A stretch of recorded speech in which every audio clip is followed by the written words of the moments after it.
Good afternoon, everybody. It's me, Mitch. How you doing? I love that music, but I'll have to do away with it for a while. Anyway, here I am. I'm here. You're here. 50-something of you so far. Wow. Good start. Good early start. Good to see everybody. How are you doing? How's the weather where you are? Hot? I think from what I see on the news, living here in Florida, I'm living in one of the cooler spots. It's crazy. We are having some sprinkles this afternoon, which is really great news for us in Florida this time of year. Because if we're ever going to have a drought and then big fires, it's going to be in June, late June, sometimes into July. But good news this year, we've had plenty of rain.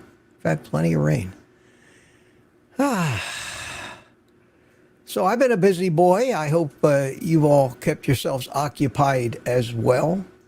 I guess many of you have figured out. I got another new kitchen toy. Got another new toy, and I was schooled real quickly the proper way to refer to it, because I was saying Instapot, and I think most people that I hear say it say Instapot.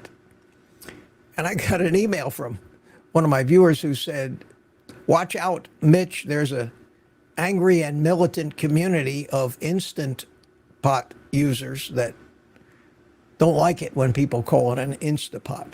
So once again, I find that I have to be politically correct to appease the masses and so as not to offend any of the valued Instant Pot viewers that happen to watch my channel. I'll consciously try to refer to it as an Instant Pot. And right now I'm sous videing a almost, well, over 1.5 pound ribeye in it that should be adequately done as soon as this stream is over. And just to make sure that there's no, Steve Studley, you're a smartass. He says Instapot. And to be sure, and to be absolutely certain that there is no doubt to remind me that it's going, I have set up what I refer to as my sous vide cam. And we can watch it. I can watch it throughout the stream. Now it says 2 hours and 29 minutes, but that will be,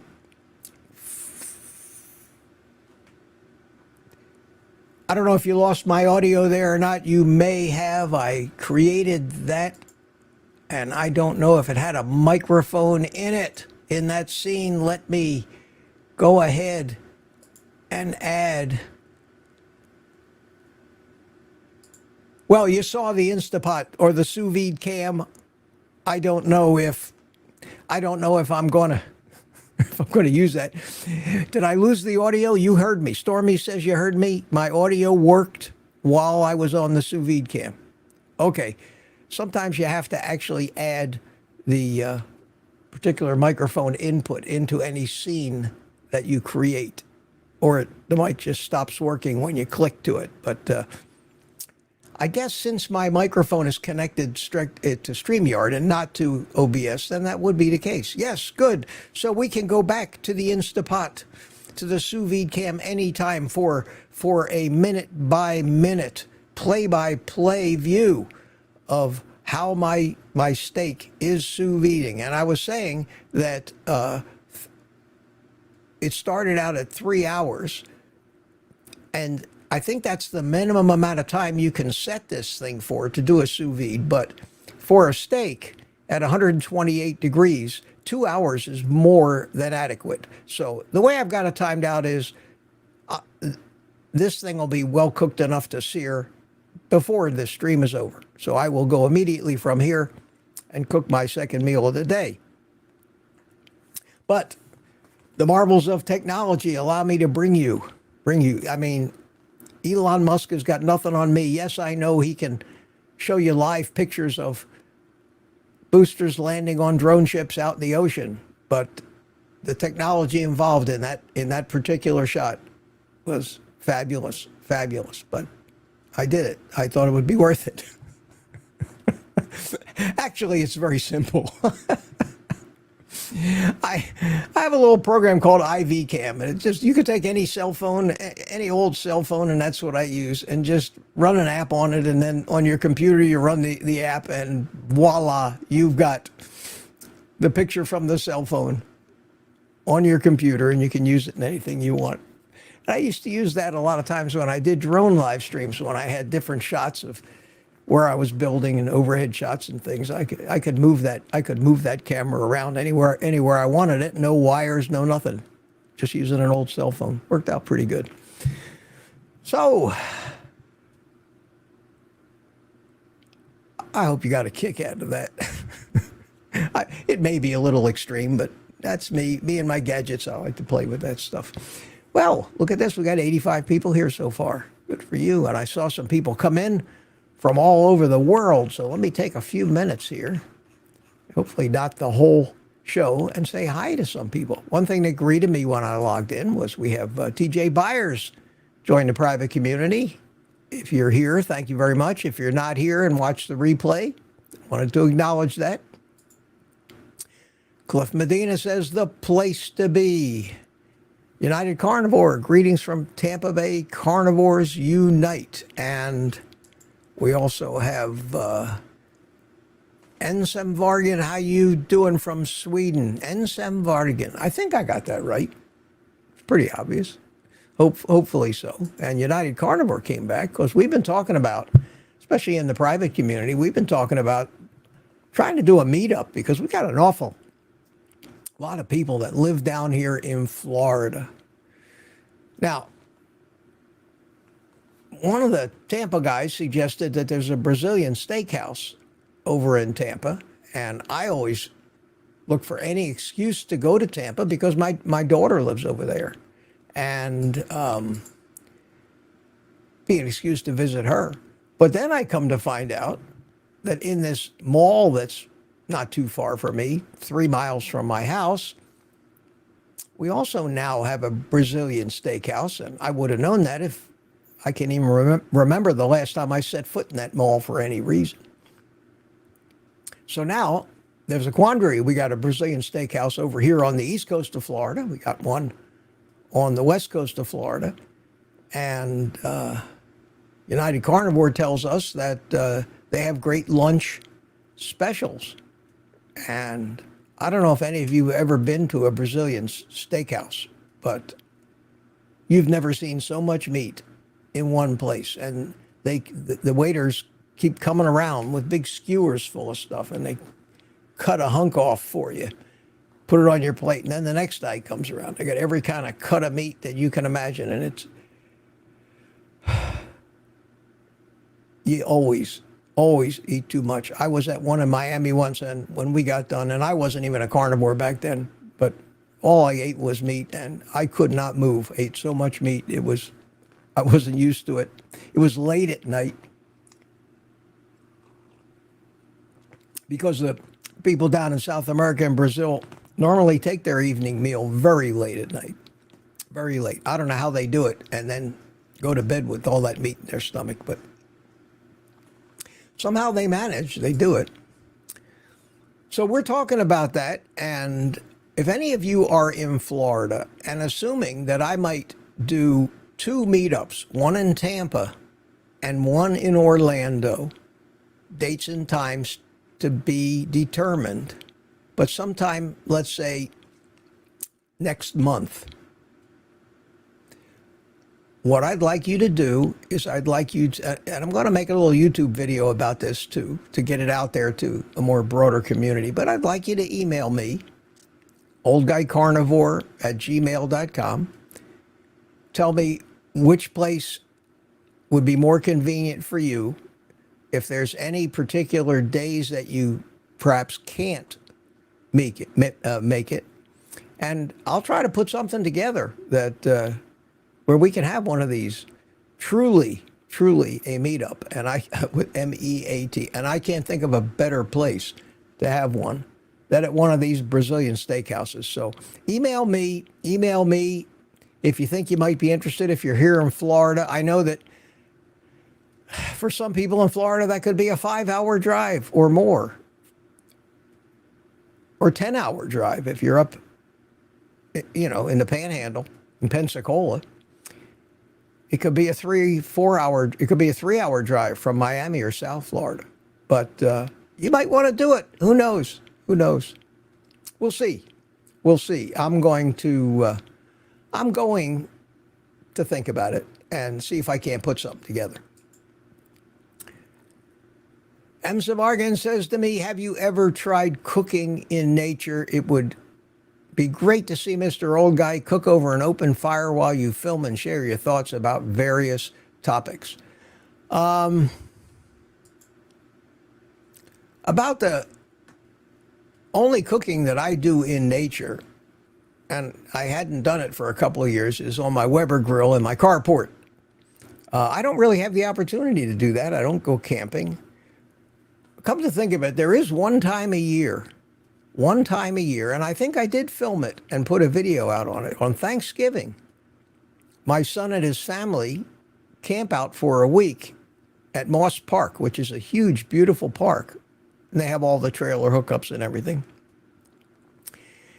And they have a fire pit, and I go out there for Thanksgiving dinner, and it's been kind of a tradition. I think it's been well over 10 years, maybe 15 years. Every Thanksgiving we have our dinner in the woods, and I enjoy it.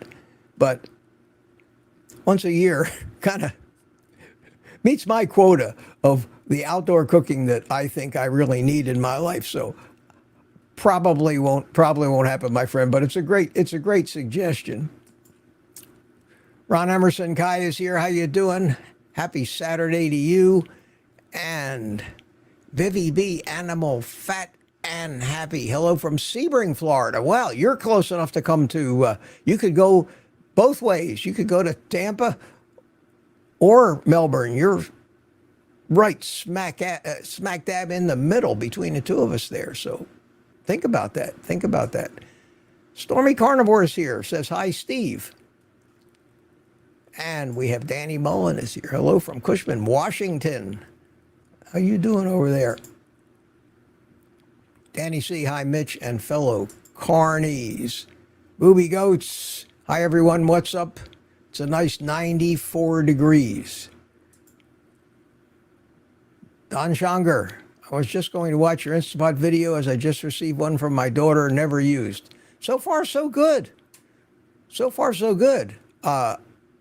I unboxed it, and I was going to do a chuck, either pressure cooked, probably pressure cooked, because I've already done many slow cooked chuck roasts in my slow cooker, and why duplicate that, even though it's more than capable of it. But I thought that I would, and then I looked in my fridge and I had defrosted this big ribeye for dinner tonight, which I had intended to sous vide, and I said, oh wow, what an opportunity. So I got the camera out, filmed a few minutes of me basically filling the pot full of water, throwing the vacuum sealed bag with the steak in it, and pushing a few buttons, and that's all it took. So it's no work whatsoever to do a sous vide in that. And then from that point on, it's just a matter of taking the bag out and searing it off for a minute or so aside. And I do that in my carbon steel pans. So I'll film that part of it, and you'll probably see that video tomorrow. I also went to my son's house last night. He invited me out to his house. He lives on the Intercoastal Waterway, right on the Indian River. It's about a mile wide at the point across from his house, and he has a beautiful place there. And he's quite a cook, and we smoke cigars together once in a while, and he invites me to dinner. And last night he was smoking wings on his Traeger smoker and finishing them on the Weber barbecue. And I went over and I took my camera with me and filmed it. And it's a gorgeous, gorgeous place. And I filmed some of that, and that's another video be coming out pretty soon. And who else we have next? SB. Hello from beautiful, rainy state of Wisconsin. Well, I guess anybody these days with this weather pattern, would be happy to get a little rain. At least it cools things down. Steve Studley's here. My buddy Jody Drone Shots is here. How you doing? Good to see you. It's a guy got duty blue around here. I'm sorry. This is not the drone community. We don't. There, as you notice, there are no moderators in any of these. I have one moderator, and that's Rosie Red, and she helps me out. But that's it. It's not that kind of the carnivore community. You don't see the blue wrenches. Sorry, buddy. Brush Creek Studio. Love the music. Thank you. And these things these people I'm saying hi to are still before 3 o'clock. 2:58. 2:58 saying hi to each other. And Terry says, when you're older, it's easier cooking indoors with gadgets. My Weber grill's available when I have charcoal. It's not a trillion degrees outside. Amen, Terry. I agree. And Terry also says the music makes me want to have wine. Yeah. I'll try to find some music that doesn't bring on thoughts of like sitting in a lounge somewhere. I grew through all the seasons and love it. Michael says, I think it's time to have a mid-afternoon coffee and watch Mitch. I think coffee sounds perfect.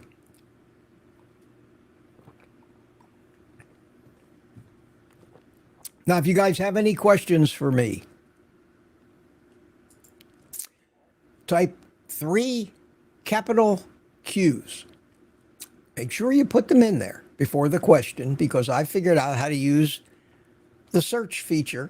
It's built into Microsoft. That'll just take me right to any place in this whole chat where 3 Qs appear, and then if I press F3 on my keyboard, it takes me to the next one. So after a little while, after a lot of people have had time to come in and maybe type a question, I'll take some time out, and I will go from the top of the chat all the way down to the bottom and search out the questions. If I see any of them as I go, I'll try to answer them as I go. Jenna Elsa is here from Germany. Guten Tag. Guten Tag. I spent 2 years in Germany in the 60s. From 1968 to 1970, I was stationed in Germany in 2 different places. So if you're in Germany, you'll know where these places are. I was stationed in Kassel at a base called Rothwesten. And then I went down to Augsburg, which is a beautiful place, 30 miles from Munich and the Oktoberfest. And drinking beer at the Oktoberfest is one of the main reasons I don't drink anymore, because I discovered back in those young days that I really didn't enjoy passing out drunk and waking up hours later next to some beer tent sleeping. So, no. And I haven't done much drinking since.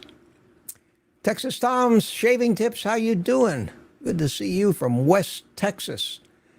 Let me see who else I haven't said hi to yet. Lisa says hi, Mitch.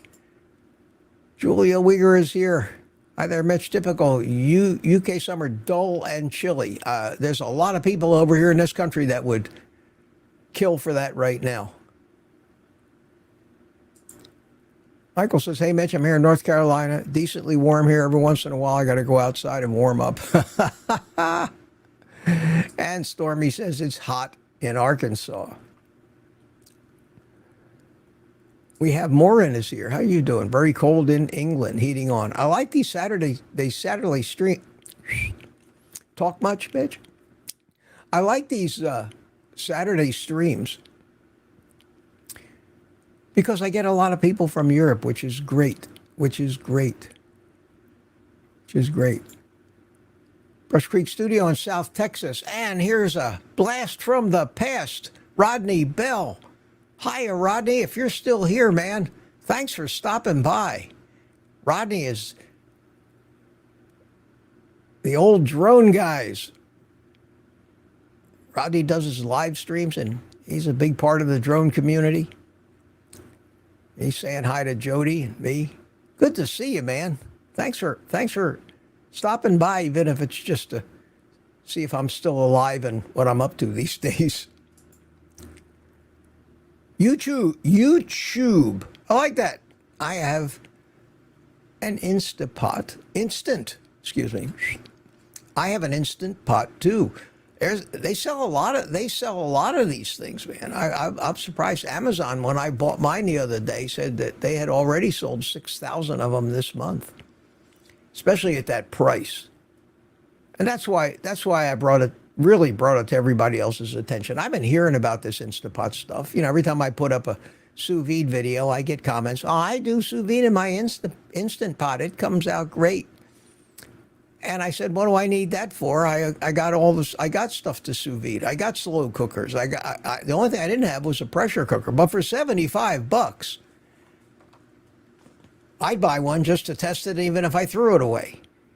And you have to put money like that in perspective sometimes.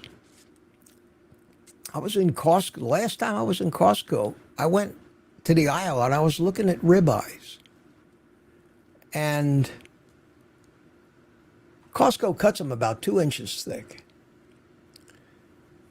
Each ribeye is close to 2 pounds. So when you're talking $14 a pound, you're talking $25 per ribeye. In a package of 3, that's $75. And I'm looking at the prices on these packages of ribeyes in Costco for 3 ribeyes between $70 and $80. And that's, I think, when the ridiculous cost of food hit me. I said, because at Sam's Club, they cut them thinner, they're less weight. So you see $35, $40. But when you see the 75 to 80, it's twice what I'm used to seeing a 3-pack of ribeyes go for. Granted, it's almost twice the meat, but you don't think about it that way. So I said to myself, when I saw this Instant Pot for $74.95, $75, I said, geez, that whole kitchen appliance that somebody could use for years and cook, and it's a 9-in-1. It does so many different things. Even if you don't cook vegetables and things that most standard Americans cook, even if you only cook carnivore stuff, if you can sous vide in it, then it serves that purpose. If you can pressure cook in it, you can do that. If you can slow cook in it, you can do that. You can sear things in the bottom of it, although I would not recommend that. I wouldn't use it for that. It's all stainless steel. It's got a stainless steel pan that lifts out. It looks like it's super easy to clean, even easier to clean than an air fryer. And I can envision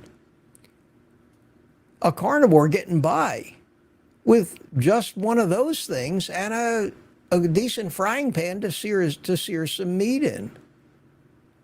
And then there's, you always got your oven. If you want to make a meatloaf or something, you always got your oven as a standby, although most of us don't use our ovens anymore. And I said, you know what, for $75, people that are on a real budget, and more importantly, people who live in small places, which are a lot of us. I'm lucky to have the size kitchen I have in basically a mobile home. I managed to find a really big one, so I got lucky. But most of the homes where the retired people live, or general public for that matter, or apartments, they don't have the counter space for all these gadgets. Neither do I.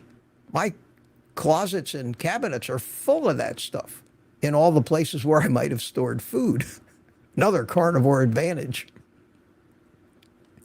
So this thing for $75 doesn't take up hardly any counter space, plugs into the wall, and I'm going to wring it out over the next week. I'm going to cook ribs in it. I'm going to cook stew in it. I'm going to try to make bone broth in it. I'm going to make chuck, try to cook and tenderize some of the cheaper cuts of meat. I may figure out something to do with chicken thighs. I want to make beef soup These are all foods that I really love to eat. And if you can use this one gizmo to make all that for 75 bucks. Now, the only caveat, unfortunately, is it's one of these limited Amazon deals. So if you want one, you better grab it. I never fear to do that because I got 30 days to send it back if it isn't what I thought it was going to be. But I'd recommend. And over on my website, here comes the shameless plug. Over on my website, I've got a page that says stuff I use every day. And down there it says kitchen and small appliances. And it's got all my gadgets and everything. And right over there, you see it, is the Instant Pot 9-in-1. When you click on that, it opens up an Amazon window. And you can see right there, it says that good old Mitch last purchased this on July 11th. So I'm not kidding you. Well, how could I be kidding you when it's sitting right there? You see it on the left, the sous vide cam. How much time I got left? Speaking of my sous vide cam, 2 hours and 6 minutes. Cool. But at any rate, if you got to this page through that link on my website, through this link here, then they pay me a little commission, and it's very nice. You still pay the same price, and it's $74.95 for this thing. I was thinking about buying another one just to have it at that price. Just put it in a closet somewhere.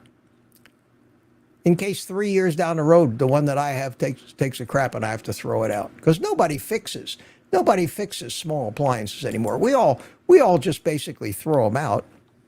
We don't fix televisions anymore. There's no money in it. How many TV repair shops do you have in your neighborhood anymore? The world's changing. All right, I got down the thing. We're almost a half hour in here. I've said hi to a lot of people, and I think it's time for me. I see Lise Weberg is here from Denmark. Hi, Elise. See you every Saturday, too. Good to see you. I quickly go down. Naruto Kun is here. Hi, Naruto. How are you? I'm glad to see you in the private community now. I hope to see you on Thursday night. That'd be great. Be great. You've been around since the beginning.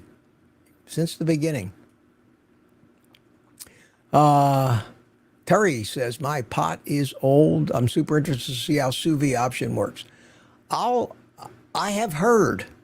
See, I take my cues from a lot of my viewers. And God knows, you all know that I get just a ton of comments on everything. And most of them, 99% of them, I would say, are fabulous comments and helpful. You would think that all I got was bad comments with the way I always seem to mouth off about them. But that's show business. Nobody wants, that's why you watch the news. You watch the news to see the disasters. You're not interested in good news. Nobody is. Well, nobody's interested in hearing somebody praising me. Oh, Mitch, you're my hero. You saved my... You don't want to hear that crap. You want to hear people trying to tear me a new one. And how I get back at them. That's drama. That's why I seem to dwell on those. It's entertaining, and it entertains me too. It lets me exercise that part of my brain that sometimes just wants to get even with people for things. And I love doing that stuff. I save those comments up all week long so that on Monday morning I can just let go. But most of my comments, rest assured, are flattering, heartwarming. I love all you guys. I even love the guys that give me the bad comments because they're helping me. They're giving me fodder to make YouTube videos about it. And I love that. So I'll tell you, this is a deal. I don't know how long it's going to last. I think, and let's take a look at this just for fun because you never can tell with Amazon. Let's go to the Ninja. This one that everybody's bought and everybody seems to love. I've heard good things about it. The 7-in-1, which we all bought for $179. See, it's $199 now. Now, $199 is still a great price for this because it's a $369 or $79 air fryer. And just to show you what I'm talking about, the Ninja 551, which is the 6-in-1, this one over here, which is basically does not have the heating element in the grill plate, but it does have a thermometer. That one is normally $40 or $50 cheaper than the 7-in-1. But right now, that one, oh, they got it on sale too, $159. Well, it's about time. The last time I saw this a few days ago, it was $250. I think a lot of this has to do with the Amazon Prime days that they have going on right now. I think they're cleaning house. So that's a good deal on that. But if it was that one or the 7-in-1 for $20 difference, I would buy the 7-in-1. For $40 difference, if you don't plan on cooking a lot of stuff from frozen, this has a grill plate in it, and for $159, I have one of those, of course. It's a great air fryer. And so is my old Z-Star that I paid $127 for. I try to find these things and buy them when they're close to half of what they're normally selling for. And that's what I found with this Instant Pot. And I didn't find this Instant Pot deal. Amazon notifies me. Because I have the app on my cell phone, I get notifications, ding, all day long. This is on sale now for the next 3 days, and especially this time of year with their Prime days going, and so many social media influencers who make tremendous livings with channels. You've seen them, we've all seen them. The 10 best deals at Costco this month. The 10 best deals on Amazon this month. Or they have a comparison video. The 10 best air fryers for 2024. And they, of course, have all their affiliate links for all 10 of them. So even if you don't take their word for it, you're going to still be clicking all over their links to go in and check the prices, because they don't tell you the prices in these videos. They're not allowed to. They basically, not if it's a video that's going to be around a while, and not if there's a video that doesn't basically say this is a limited time offer, you got to do it now. Because a lot of times Amazon doesn't like it, neither does YouTube. They think it might be clickbait. They think that you may be luring people with a false hope of getting a good price, only to find out that the price is much higher. But when you go out of your way to say that, this is going to last until, midnight tomorrow night and such a date, you're not fooling anybody. You're helping people take advantage of whatever reason they're giving the thing away for half price. But that Ninja's a good air fryer too. But last week, it was like $75 more than the model that's usually more expensive than it. I don't know how they keep up with this stuff. I think there's algorithms that control all of that. Surely they can't have some poor soul changing prices all day long manually, trying to figure out what the right price. There's probably 100 different factors that go into how Amazon prices something. And very rarely you can go back 10 minutes later and get a different price on the same thing that you got 10 minutes before. Okay, where was I? I think that's enough of that chat. I'm going to do my first little scan in the chat for questions. So let's click on that and let me hit F3 and type Q and enter. And I have the first QQQ. Have I tried cooking in nature? Yes, we talked about that one. The next one is from Papa Carnivore. Says, I bought some picanha steaks and they're in the freezer. What's the picanha? I have never cooked picanha. I've never bought that cut of meat. There's so many videos about it out there. But I would imagine that you would cook it exactly the same way you cook a ribeye. You could sous vide it would be my choice. Sous vide it and sear it. Picanha has that big fat cap on the back, and there are a lot of people who say they're tastier and better than ribeyes. But I've never seen them in any of the places that I shop for meat. So that's about the best I can do, my friend, to answer that question for you. And I saw Ricky Lee is here. Hi, Ricky Lee. Thank you so much, and thank you for the super chat. Have you ever tried adding smoked salmon belly to scrambled eggs? I don't scramble eggs, but I do eat salmon and eggs all the time. And I do take some of that smoked salmon, although the only thing I don't like about that smoked salmon, and it's why I don't eat more of it, is that it's farm-raised salmon, and I can't find the wild caught, whereas I can go to Sam's right around the corner in a different case, and I can buy their wild caught sockeye salmon, and that is delicious. And I sous vide, I have a video about that. I sous vide that salmon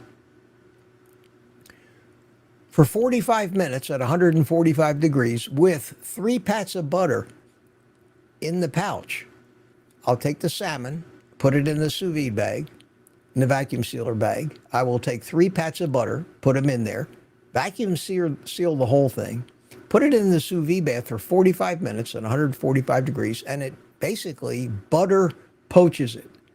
I'll make myself a 4 or 5 egg omelet. I'll put it on the plate. I'll put that huge hunk of salmon, poached salmon, right on top of it, and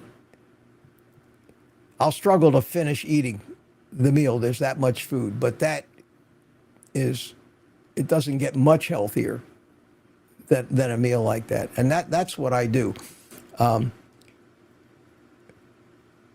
Growing up as a Jewish kid, going to delis up in the Northeast, in New York and Philadelphia, Atlantic City, there's a dish, because Jewish people, of course, have lox. Well, lox is just smoked salmon, sliced thin. And you'll always see, when you go into a Jewish deli, you'll always see lox, eggs, and onions on the menu. I used to eat that a lot. I used to love that. So now I don't eat onions anymore, but I still like to eat the salmon and the eggs together. I think it makes a great combination. So, Ricky, thank you so much. Appreciate that. I hope that answers your question, and I imagine you eat it yourself and probably enjoy it.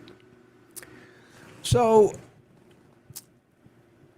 that's that question. Let's go and see the next question. Grumpy Cat. Hi, Mitch. Since you're a very organized person, I was wondering how you organized your chest freezer. Also, what brand and size it is. Well, it's easy for me to organize my chest freezer because it's a tiny little one. It's a cheap one. It's almost a throwaway. It's only 5 cubic feet, but I'm a single guy. I can put a few hundred steaks in that thing. And right now I got about maybe 75 or 100 steaks in there and 3 bags of ice. Because I don't run my ice maker in the freezer, because I don't need ice for anything. I don't have mixed drinks at night. I don't need ice. I don't, but I do like to have some ice on hand. So I keep a few bags of ice in there and some steaks. And sometimes I'll put, if they're having a real special on something, like let's say, I go to Sam's and they have a whole case full of marked down baby back ribs or something that are still well within the expiration date. I might buy, instead of just buying 1 package, I might buy 4, and I'll throw them in the freezer, because those things stay in the freezer for a year. They're fine. The steak that I'm making right now, the steak that's in the sous vide machine. What sous vide machine, you may ask? This one. Sorry, guys. That's why you watch me. You don't see stuff like this anywhere else. You'll never see something like that happen on Anthony Chaffee's or Sean Baker's live streams. Guaranteed. I'd bet the farm on it. Oh, man. If I ever lose my sense of humor, any of you have my permission to come over here and shoot me in the head. I can't even imagine living if I couldn't find something funny everywhere I looked. The question was my organized freezer. The freezer that I have is a Radio Shack. God, those takes me back. A Best Buy brand, the Insignia brand, which that is their house brand. It's exactly the same 5 cubic foot freezer that you see everywhere with somebody else's name on it. They had them at Sam's Club. They sell them for $200. That's it. $200. It's small enough that I could throw it in the back of my SUV, bring it home, carry it in myself. No big deal. Fits through the doors. I put it out in my little workshop shed that's attached to my screen room out there. They're designed to work outdoors in a garage or someplace that isn't air conditioned. All refrigerators and freezers are designed for that, they say. And I've never really filled it up to the top yet. I've had it for over a year, and I still haven't had to defrost the thing yet. You get a little frost built up around the top, but I can just knock that off. But as far as emptying it and defrosting it, not even close to that yet. And it works great, doesn't draw a lot of electricity. And for a single guy like me, between that and the freezer on top of my refrigerator, which is generally jam-packed full of 30 plus pounds of Wright's bacon, I got plenty of room for everything. And for $200, again, I like to buy appliances and things that I consider throwaways. And generally, interestingly enough, by the time any of those things break, there's some new and improved model out anyway that I've been kind of looking out of the corner of my eye at. So that gives me an excuse to upgrade rather than try to pay a lot of money and grief and aggravation to fix the old one. Ricky Lee says, Mitch, you should add that Wagyu beef tallow to your page. It's good stuff. Well, the stuff that's on my page are stuff that I'm using. And I mean, I could fill that page up full of thousands of different things, but where do you get it? Do you get that Wagyu tallow from Amazon? If you do, maybe I'll order some and try it out. And then if it's Mitch approved, I try to find products and gadgets and things that aren't all that expensive and have really made me doing carnivore have it much easier. My priorities are less mess, less cleanup, less food prep, basically just throw it in a pan.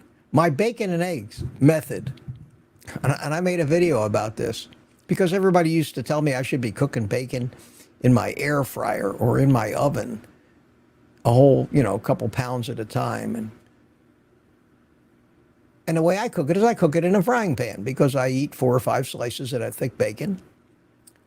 I pour not all of it, but a good part of the bacon grease into that little grease catcher that I found. And God, you guys have bought a ton of those, and they're the greatest things in the world for saving bacon grease.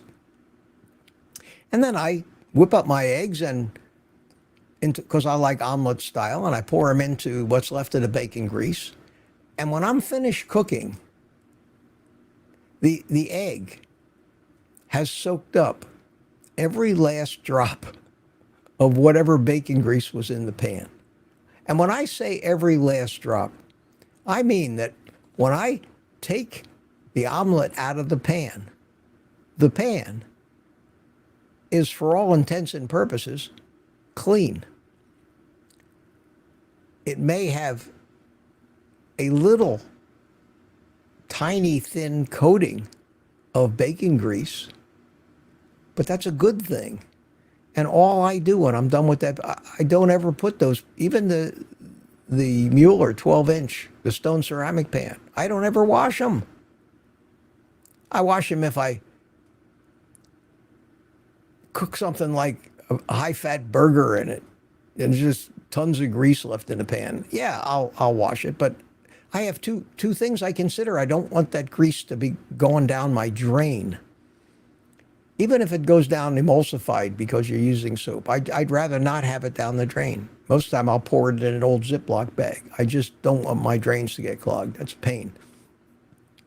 The second thing is that I take the pan, I take a paper towel, and I just wipe it out and put it back on the stove and use it tomorrow. Now, if that was a seed oil, that thin coating of oil in the pan could go rancid in a few hours. But bacon grease can sit out for months. Those fats don't go rancid. So we use these fats to season our carbon steels.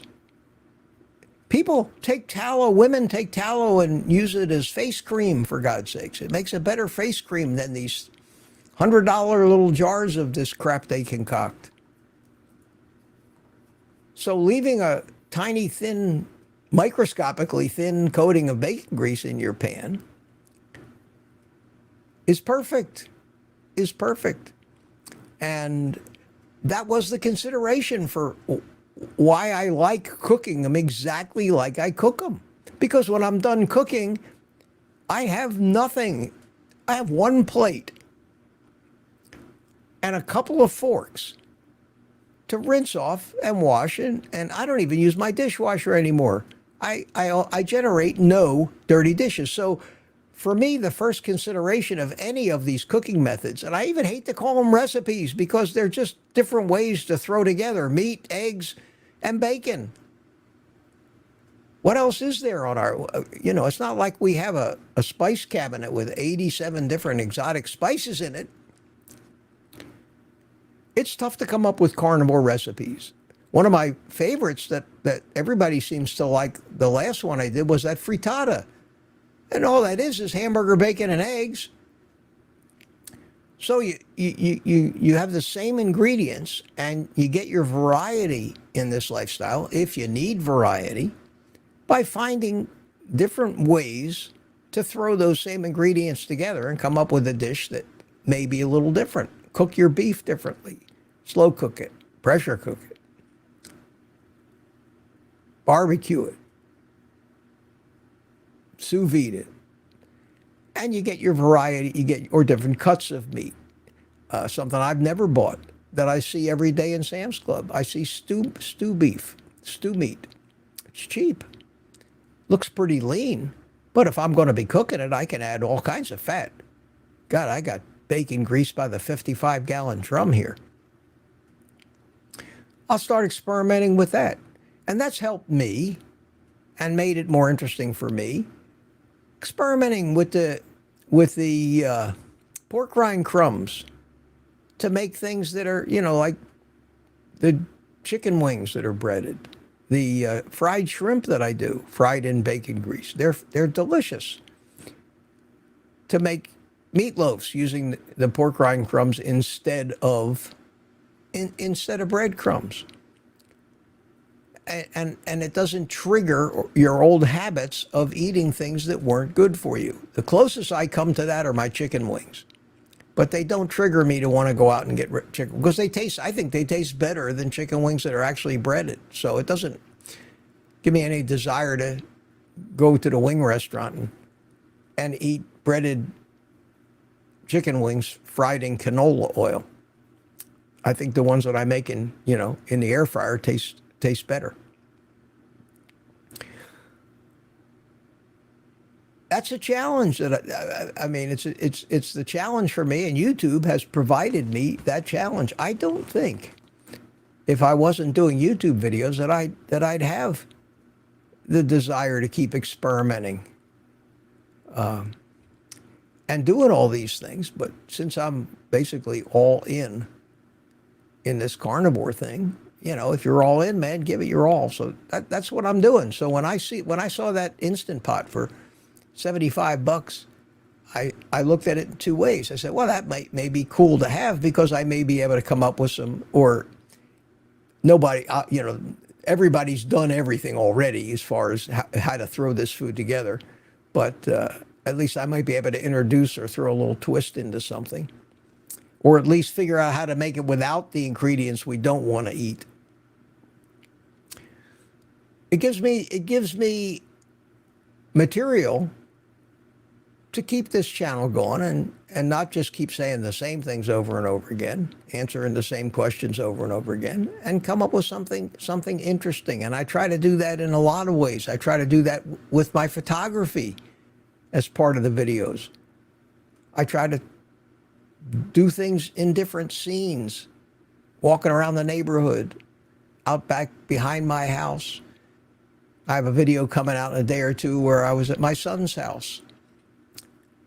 It's a gorgeous place on the Indian River, and I go there not just for the subject matter of the smoked chicken wings he was making, but to do some pretty photography and cinematography, and hope that adds a little something and a little more interest to the videos. I try. Not everybody likes it, and you can't please everybody. Well, I'll tell you what, I have learned that lesson here on YouTube. And I've had to adopt the attitude that I can't change who I am.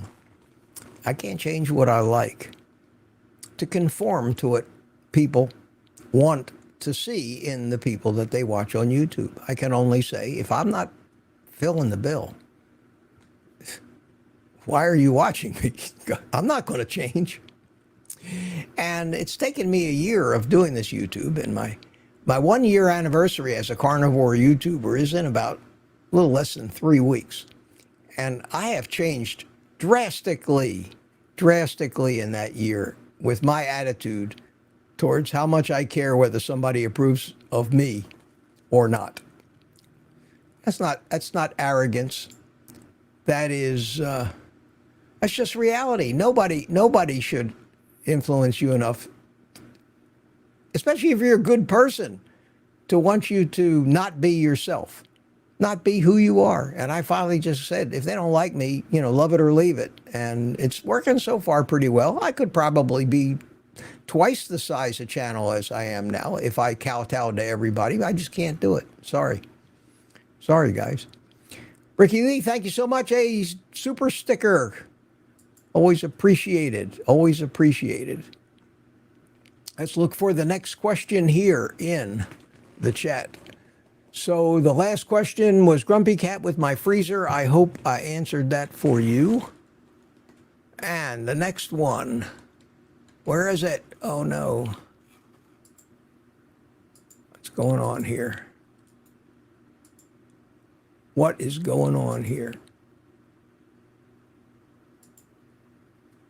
Hang on, everybody. For some reason. There we go. Okay. So let's see if I can find the next question in the chat.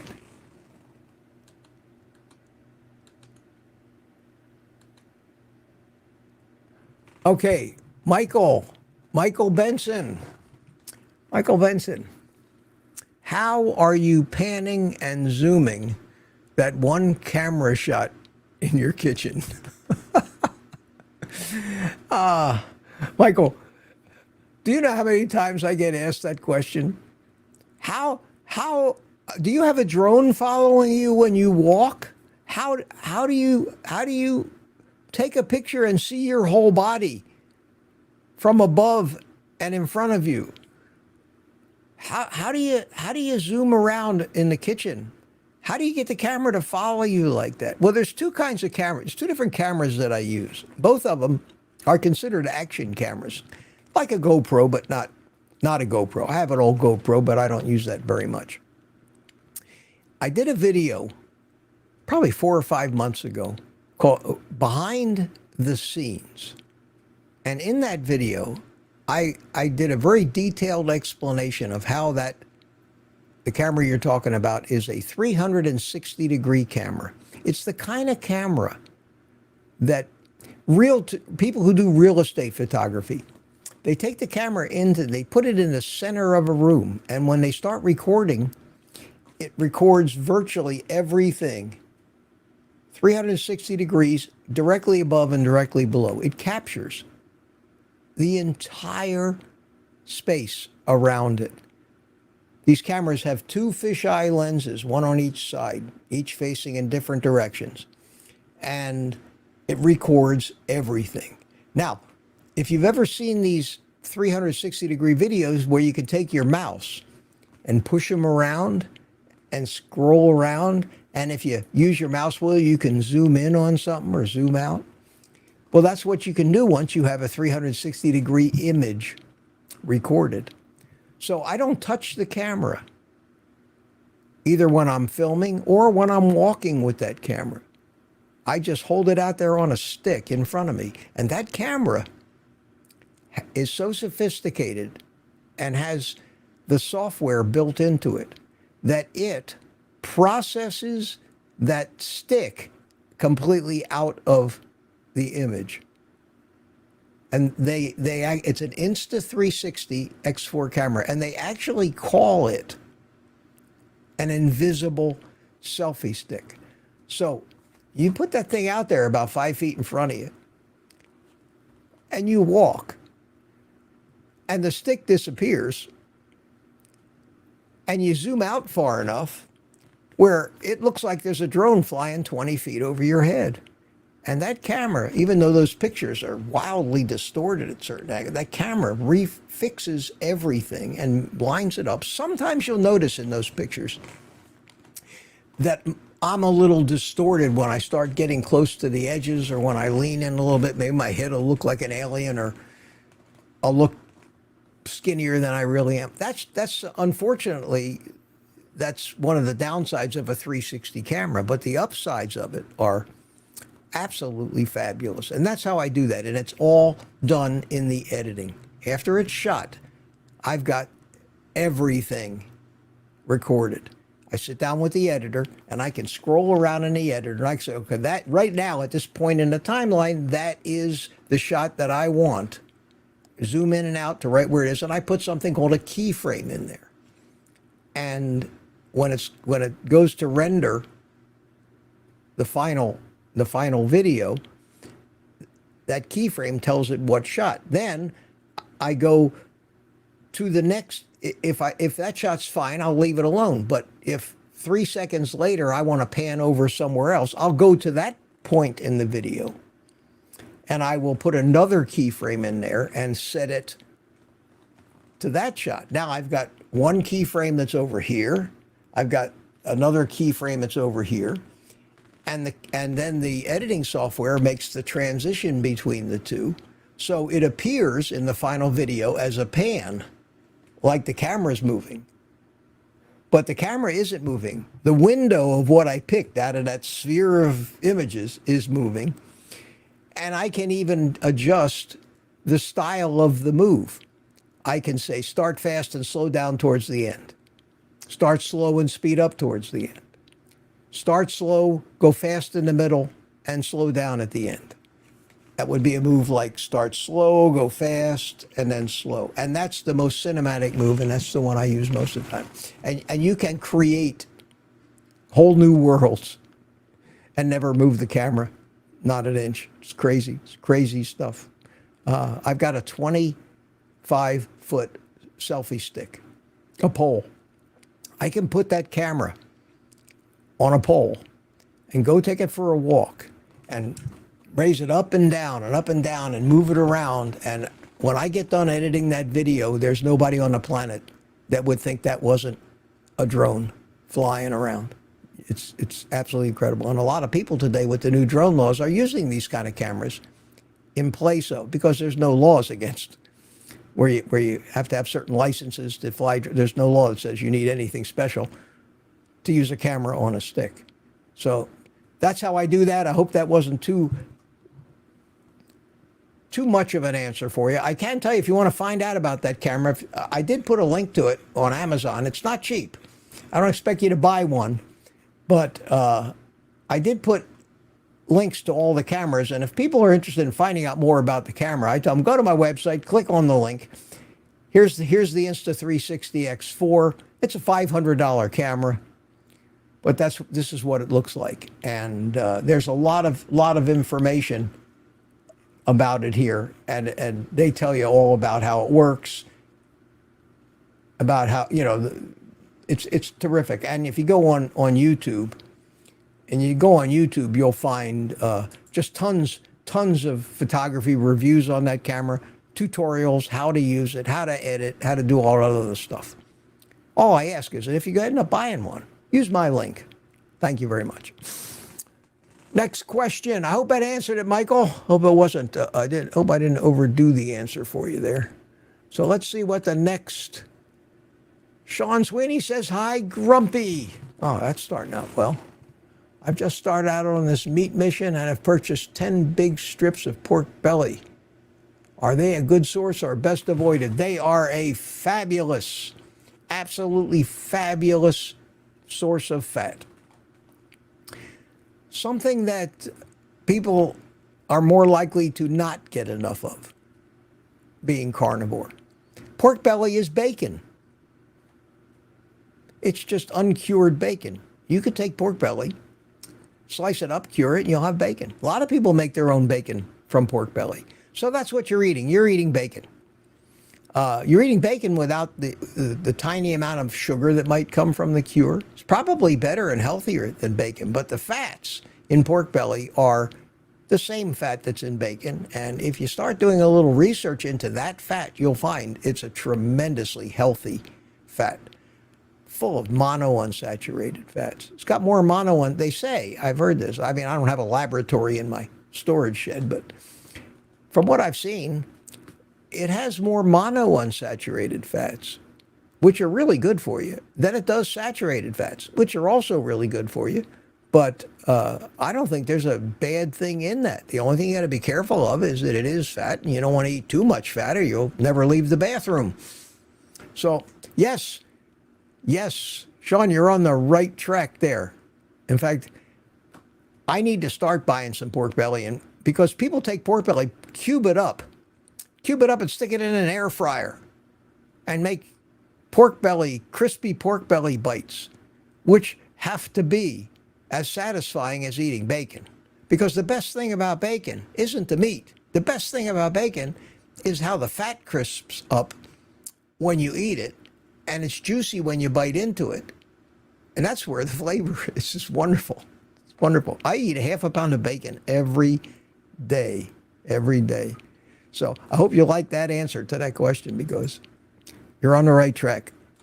Next, Mama Cracker says, would I be ethical to make a collagen-based diet pill and claim it works if you eat only animal-based food or just B, and E? I can't tell you that. I would have to say that there's got to be some law against that. Because all companies, even supplement manufacturers, still have so many legal and regulatory hoops to jump through. And the liability of selling somebody something in pill form, that even if it wasn't that hurt them, that if anything else happened to them that they could blame on your pill, they'd sue you. And the worst part of it is nobody'd buy it. I don't think it'd be worth the effort. If you want to make them for yourself and your friends, I would, that's fine. Nobody'd stop you there. But as somebody who's been attached to marketing all my entire life, I can tell you there's some things that just wouldn't pay. It would cost you too much. You'd have to, if you wanted to actually sell it and try to make some money, you'd have to package it. You'd have to advertise it. And there's 1,000 collagen supplements already on the market. So now you're going to have to prove why yours is better, and restricting it to only carnivores cuts out 99% of your market or more. Do you know how few people in this country are actually carnivore? Well, carnivore for more than a week or two. There aren't many of us. We are a merry band of little rebels, we carnivores. In fact, I have something funny I want to show you. Let me see if I can pull it up here. Somebody sent me this in the Longhorn Steakhouse. They have a to-go bag hanging on the wall, And on the bag it says carnivores wanted. How great. I mean, how great is that? I laughed when I saw that. I didn't know whether to laugh or just be proud. Carnivores wanted. I will bet they do want carnivores. And I think that there's a hidden message.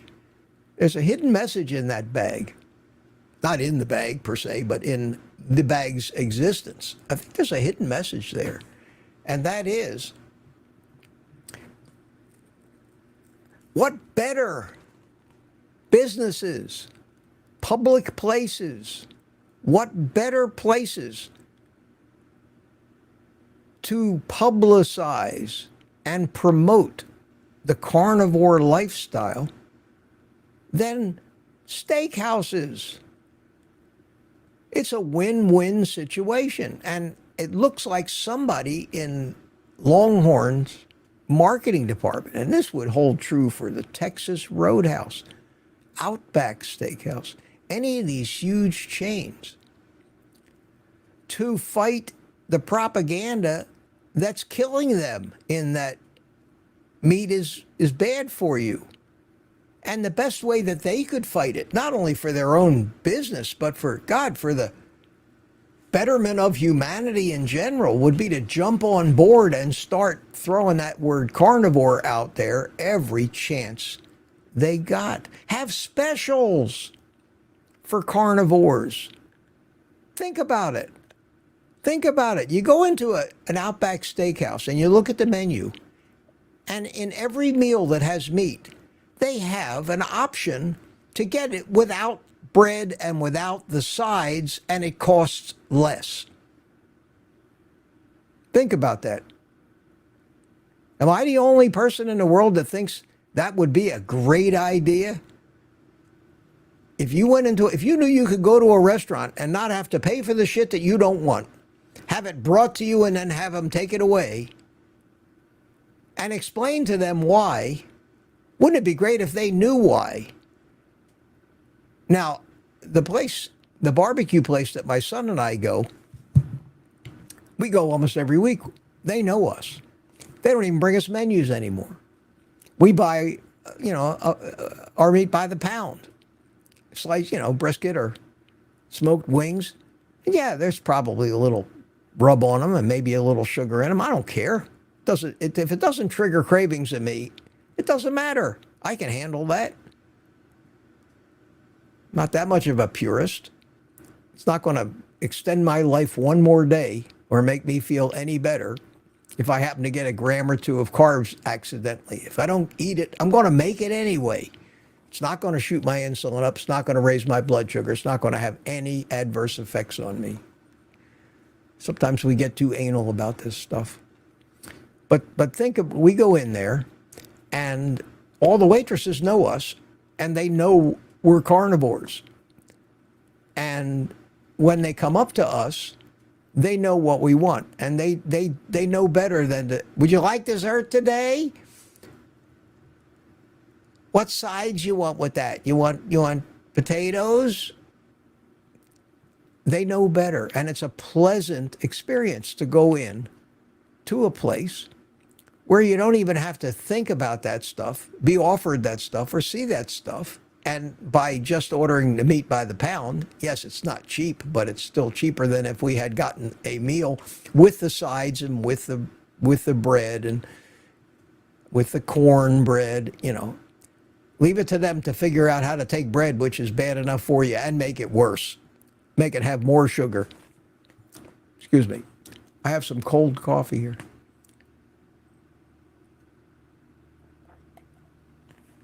God, that's good. It's still tasty. And I knew you were all wondering. Make sure that my sous vide hadn't escaped, gotten up and ran away. Now, if this works, and I don't see any reason why it wouldn't, if it can hold the temperature within a couple of degrees, if it can hold the temperature within a couple of degrees of 128, which is how I cook it. Now, you got to the reason you need precision temperature in sous vide is you're going to be cooking a long time. And the difference between 128 degree steak and 38 degree, 10 more degrees is going to turn a beautiful medium rare steak into almost a medium steak. And when you like steak and you like to eat steak a certain way, that 10 degree difference in internal temperature means the difference between whether it's going to be a fabulous steak or I know that an immersion circulator, the ANOVA that I have, will maintain the temperature of that water to within 1/10 of a degree. And that's why they're so good. Now, if this Instant Pot has the ability to keep it within a degree or two, then it will easily replace an immersion circulator.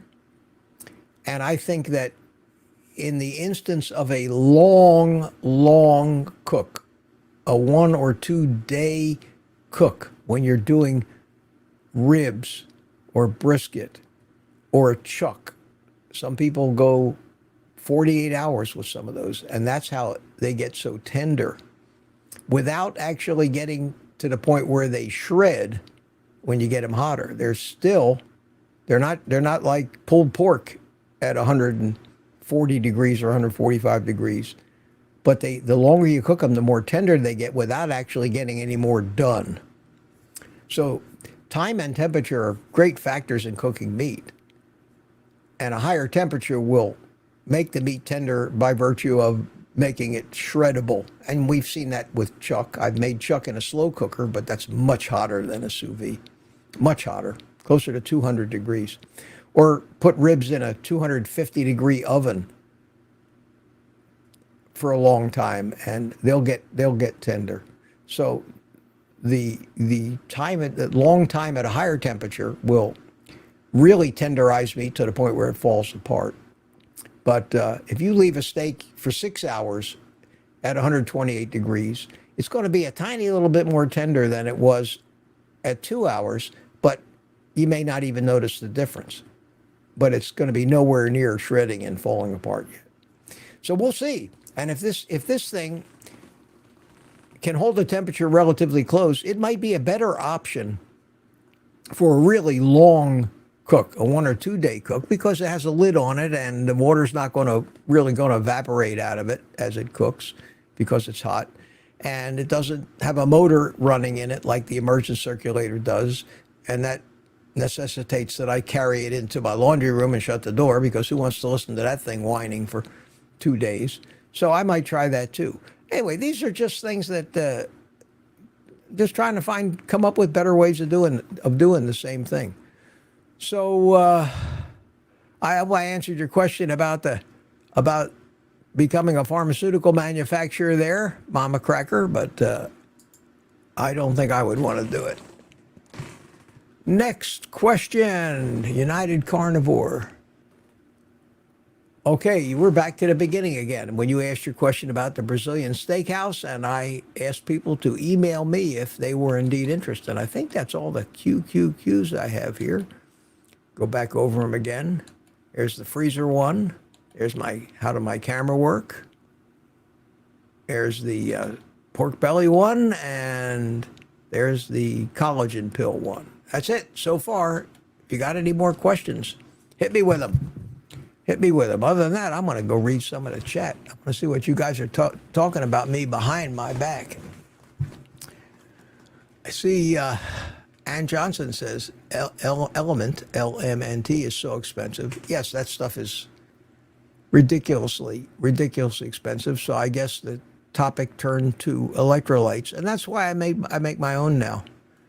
All the electrolytes that you buy are pretty much the same with just different amounts of the same chemicals. There's only so many different compounds that you can use in electrolytes.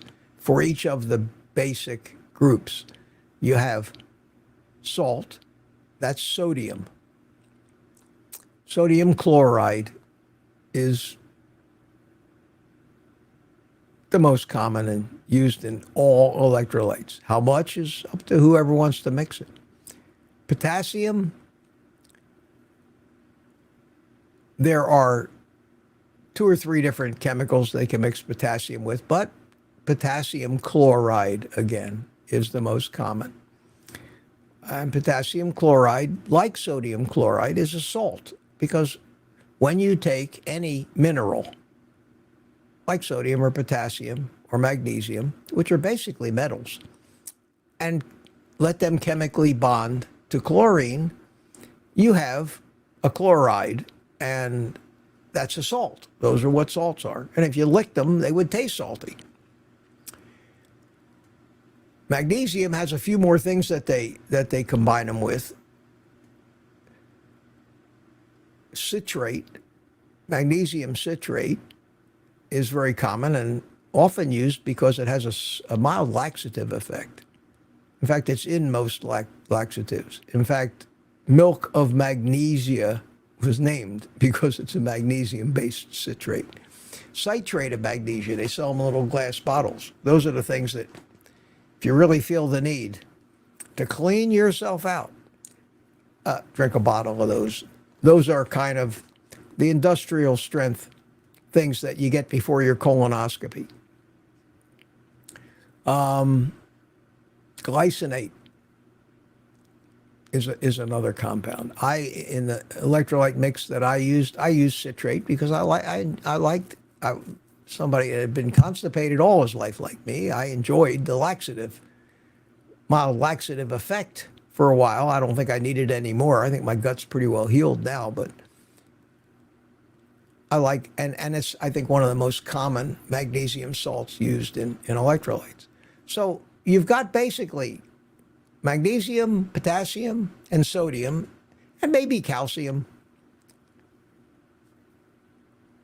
Some people, like to see that in their electrolyte mix. And it's just a matter of how many milligrams of whatever compound you put in. And just because you might use, let's say, 500 milligrams or 50 milligrams of magnesium citrate, that doesn't mean you can use 50 milligrams of magnesium glycinate, because each of these different compounds is going to have more or less of its base metal actually bioavailable to you. So there are different formulas. So if anybody were to make my electrolyte mix, where I use salt, I use the Himalayan pink salt, the fine grain pink salt, that's the sodium. I use potassium chloride and magnesium citrate. And I tell you how to make 100 doses, because it's much, to try to weigh out one dose, you need an amazingly accurate beam scale with tiny little weights. So you make 100 doses, and any scale that weighs in grams, you can weigh out enough of this stuff for 100 doses, and you buy it from Amazon in the packaging that I say, and I use the recommended dose that comes on that package. So it was very easy for me. I basically said, okay, if I buy this big package, this 5-pound bag of this stuff, and I'm supposed to take X amount of it a day in grams, then that's the proportion of it I'll use in my mix. And I end up mixing up a big tub full, and it turns out to be 100 doses. And then what I did was figured out how many, how much divided it into. I did some experimenting and some weighing, and I found out that the dose magically was about almost exactly one teaspoon, which is magically almost exactly the size of the scoop that comes in almost every electrolyte mix that you buy.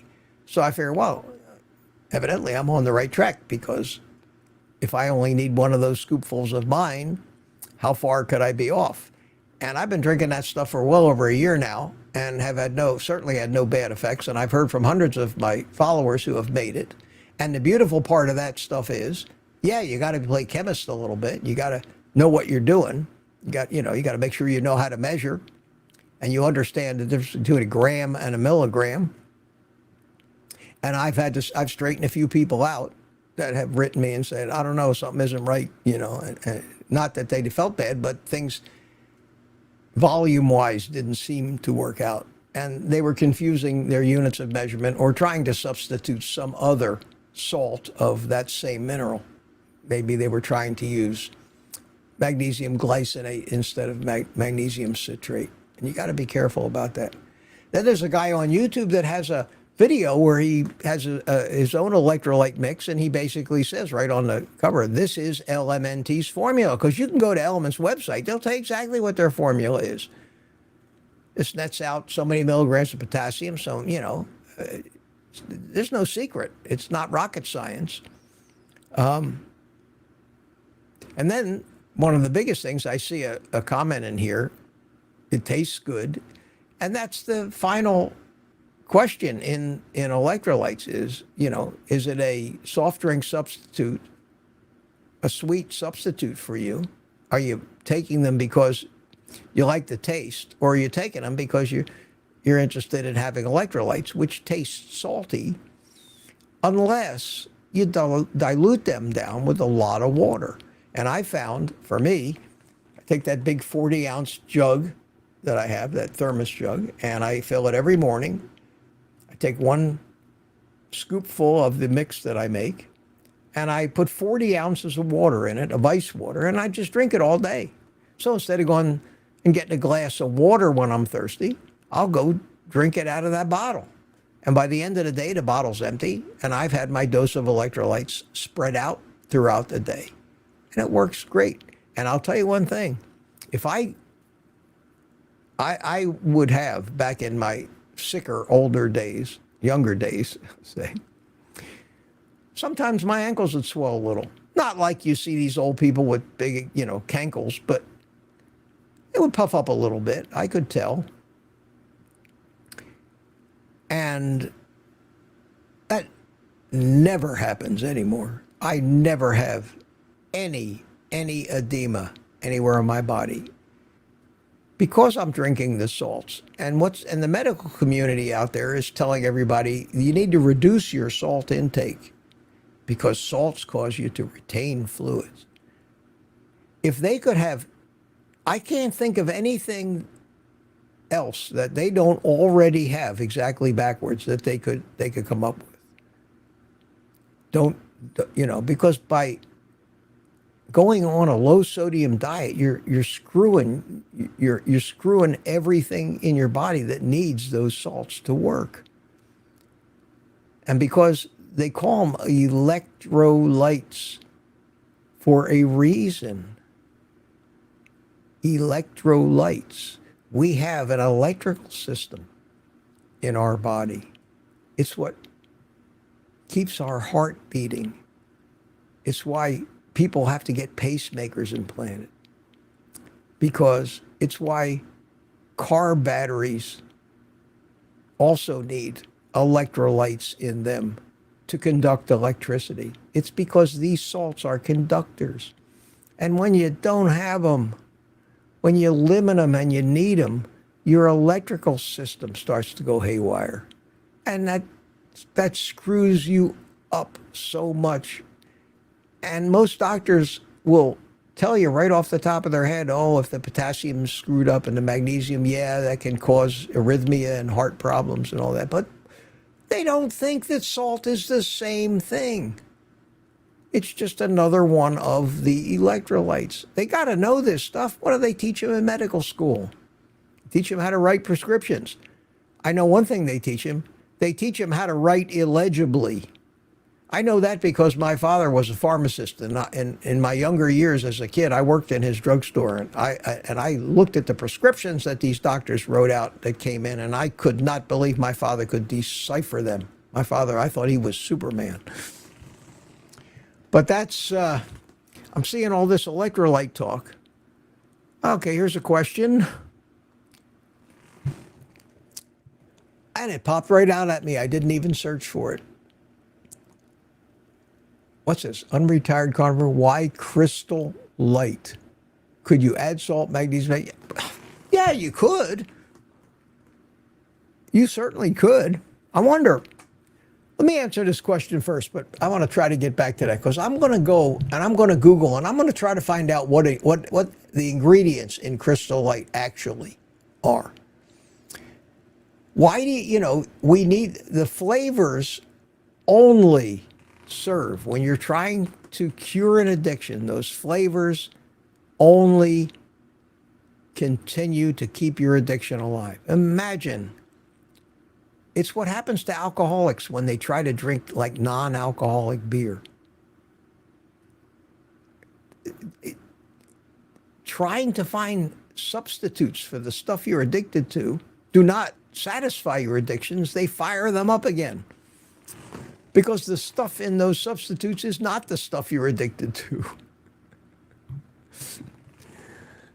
You're addicted to sugar, and there's no sugar in artificial sweeteners. Question, this is from Golf Addict. Hey, Golf Addict, my buddy, how you doing? I am in need of an air fryer, have been looking at the Cosori Turbo Blaze. Didn't we talk about this for sale? 149 Canadian, 109 US. Do you think it's a good air fryer? Well, I've had a couple of Cosoris for my first two air fryers were Cosoris as a company, and as an air fryer, they're fine, except the first Cosori I had a recall and told me it was going to catch fire and burn my house down, that I needed to cut the cord off of it and send them a picture along with a picture of the serial number label, and they would send me a new one, and they did. And they sent me the new one, and I didn't think there was anything wrong with the old one. And repairman that I am, I repaired the cut cord, and now I have the two of them unused sitting under my cabinet, and I don't ever intend to use them because I've gone on to the open lid style of air fryers. I used to have a Cosori on my link pages, but let me search for this. Cosori, Cosori, where is it? The one you're looking at is the Cosori Turbo Blaze. Cosori Turbo Blaze. And let's see what we got here. The Cosori Dual Blaze. I typed in Turbo Blaze.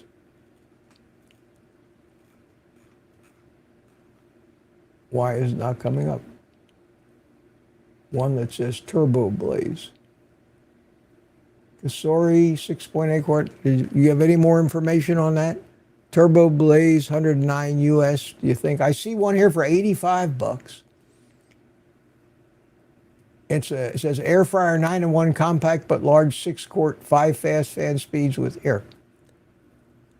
I'll let you look. It says it's this one here, and it's $85. Oh, here it is. Is this it? This one here? It's in the States here. It's not even a price on it. And that generally means that they're unavailable. I know because half, the air fryers, they come and go. But that says Turbo Blaze. Maybe if I take the space out of turbo here, I'll get better results. Sorry, Dual Blaze. No, made no difference. I don't know, but it's a basket style air fryer. Hard to say. If you're looking for a $100 air fryer, right now, on my links, because I got notified by Amazon, and I'm not trying to steer you to my links, I just know that that's where the air fryer is. They have, Ninja has a 4-in-1 with 5-quart capacity, air fry, roast, reheat, dehydrate, air crisp technology. For what it means, it's Amazon's choice. It's got a lot of great reviews, again, for the ones of those that aren't phony or paid for.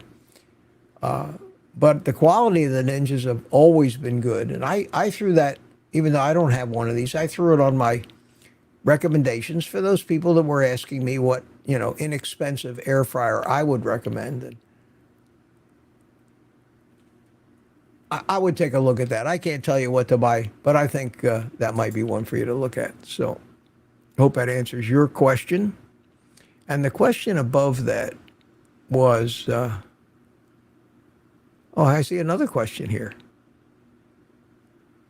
Great, great. That's cool. Also golf addict. How many eggs is too much?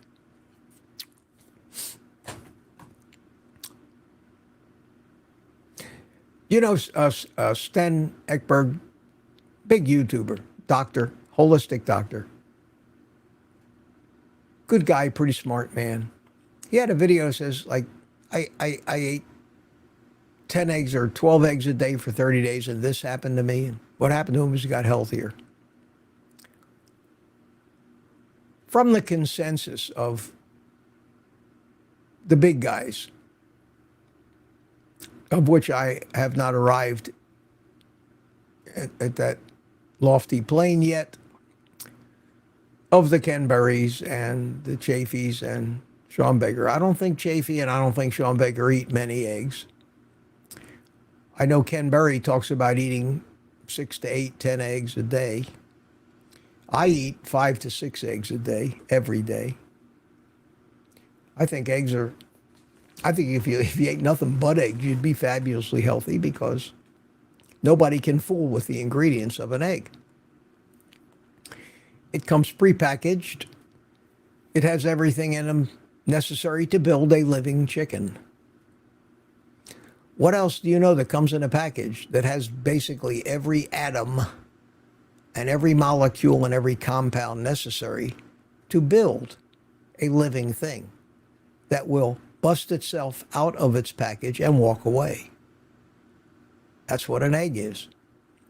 It's the perfect ratio of fat to protein. It has cholesterol. It has everything.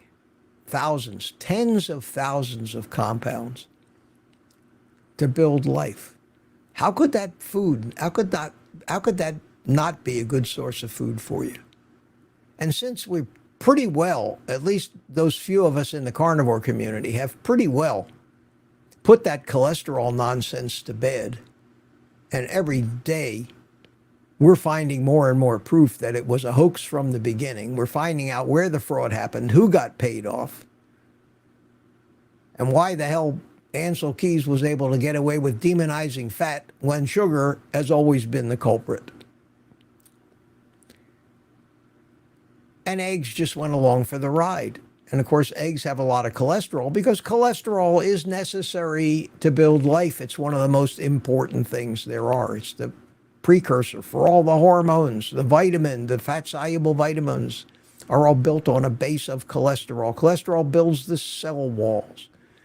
It's part of the immune system. It repairs things. It is a great percentage of your brain is made of cholesterol. And what do? We want to eliminate it? It's maddening. And the stigma of that fat will kill you, cholesterol will kill you, it'll give you a heart attack, it'll clog, that stigma, which is totally false, isn't going to go away for at least 2 or 3 more generations, because that's how many generations it took to firmly establish itself in what's considered the common knowledge and conventional wisdom that everybody knows. Well, everybody knows eggs will give you heart attacks. And God forbid that you eat bacon with those eggs. You're not going to last to the end of the year. And yet the healthiest people in this country, the 95-year-old farmers that are still working every day and gather at the small town diner out there in the country and have just a ton of greasy bacon and eggs every day for breakfast, they're the ones that are thin and healthy and active and still have a brain in their head. And they're the ones that are eating all the stuff that's killing the 50-year-olds and 60-year-olds. And nobody's going to get the message until somebody takes the money out of it for them, and that'll never happen. That'll never happen. And it's sad. And that's why I've adopted this attitude that I can't change the world, neither can you. You can't even change the guy next door, for God's sakes. I know many of us have tried. We can't. We talk to we're blue in the face, they think we're crazy. Everything they've heard all their lives, we're telling them is wrong. Would you believe somebody that came to you and told you everything you think you knew was wrong? It's a natural human instinct not to want to admit you're wrong. That's a shot to your ego. So, back to the question. I get off on tangents, but I think those tangents might be interesting. They just tell you how I think. No, I don't think there's too many eggs. I think you could eat all the eggs you could stand before you couldn't eat another one and still be okay. If you enjoy eggs, eat as many as you want. If you still have some fear over them, limit it to 5 or 6 and just eat meat, eat bacon. But the concept of greasy food, the greasy spoon, you know, the old diner where everything was cooked in grease. If it was animal grease, which is what they used, if it was butter and lard and tallow, and that we need that grease. That grease is what keeps us alive. When they took the grease away from us, when they took the salt away from us, when they keep taking away all these basic things that our bodies are built of and that and our machinery needs to run, we got sicker. And they haven't changed a damn thing. I heard that, what was it, up in Maryland, the Secretary of Health Human Services has put a stop to a trial that was showing great results on keto curing schizophrenia or helping with schizophrenia. And they're so convinced, this Secretary of Health and Human Services was so convinced that not eating fruits and vegetables and healthy whole grains was so dangerous for the participants in that study that she put a stop to it. And it was having results. And we all know that it's been known for over 100 years that a ketogenic diet, a low sugar, high fat, moderate protein diet does wonders for mental disorders. People are reversing dementia. People are reversing bipolar disorders, schizophrenia, all of the things caused by starving our brains of fat and cholesterol because of the dietary advice. You put back the fat, you put back the cholesterols, our brain starts working again. Our brains are made of fat. We are indeed fatheads. All of us. And I've been called that a few times. I say thank you. It's about time somebody gets it right. My God, what a screwed up world we live in.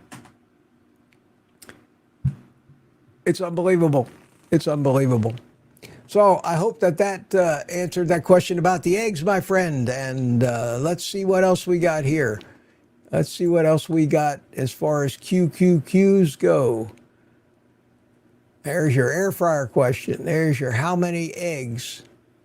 And now we're back to QQQ. Hi, Mitch from Grumpy Cat. How do you get notifications from Amazon when there's a price drop? Do you have a special app?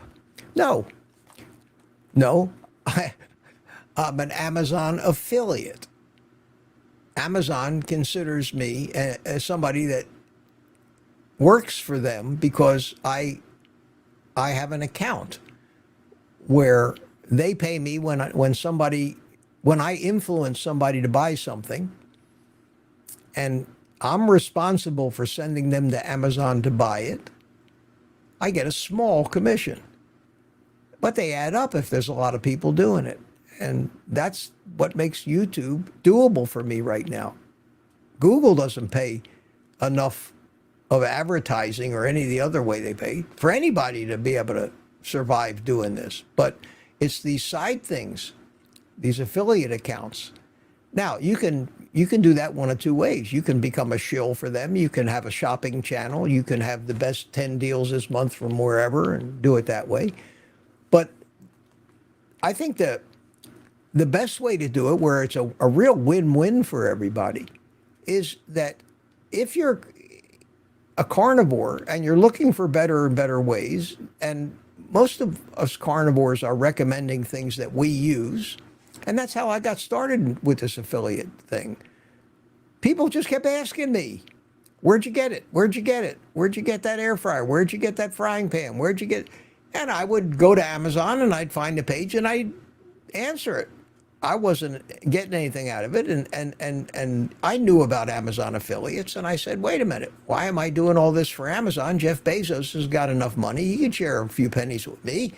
And I created my page. But I have strict ethical guidelines for what I put on my page, and that is only the things that I have found and paid for and used that I think will make your life easier, and I recommend only those things to you guys.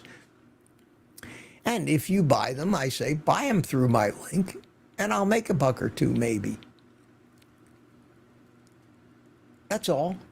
But because I have an affiliate account, Amazon considers me a salesman for them. I'm sending them business, even though I'm not salaried or anything. And I'm on their list of things that any time, not only, you know how when you go to an Amazon page and you look at an air fryer and it says, you may also be interested in these. And they show you 10 different alternatives that are very close to what you're looking at. Maybe a little different manufacturer, different features. It's on every Amazon page. Here, on this page for that air fryer I just looked up, it says discover similar items related to your search. And here's pages of the other guy's air fryers. Well, they also use that same algorithm. They know exactly what I have links for, and they know when people buy an air fryer, if it was one of those ninjas, they know where it came from. They know it came from my affiliate account. They know that people are buying air fryers from Mitch's recommendations. So anytime any air fryer has a special or a limited time deal, Amazon, in their infinite wisdom, says, this guy Mitch, he must be talking about air fryers a lot, and we got these specials. Let's tell Mitch about them. Maybe some of his viewers want to buy this particular air fryer. So they send me these things every day. I get not emails, but the app on my phone sends me a notification, and I look, you may be interested in these deals.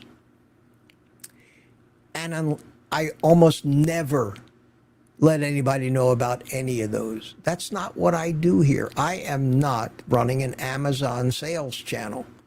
I'm using Amazon to help me support myself without costing you any money or selling you a bill of goods or becoming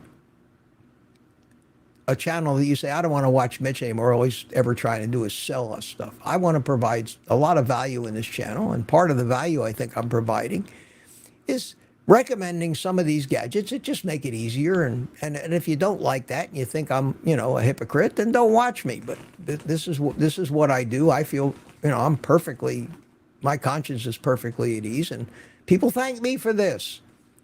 Thank you, Mitch. You saved me $150 on that air fryer I was thinking about buying because Amazon told me it was on sale and I told you. And I don't overdo it. So you're not going to see most of what Amazon tells me is available as a bargain because I haven't bought it and I'm not that familiar with it. But when they sent me this deal about the Instant Pot, I've heard from so many of you telling me, you need to get an Instant Pot. You need to get an Instant Pot. I do this with my Instant Pot. I do that with my Instant Pot. You'd love an Instant Pot, Mitch. Why aren't you recommending Instant Pots?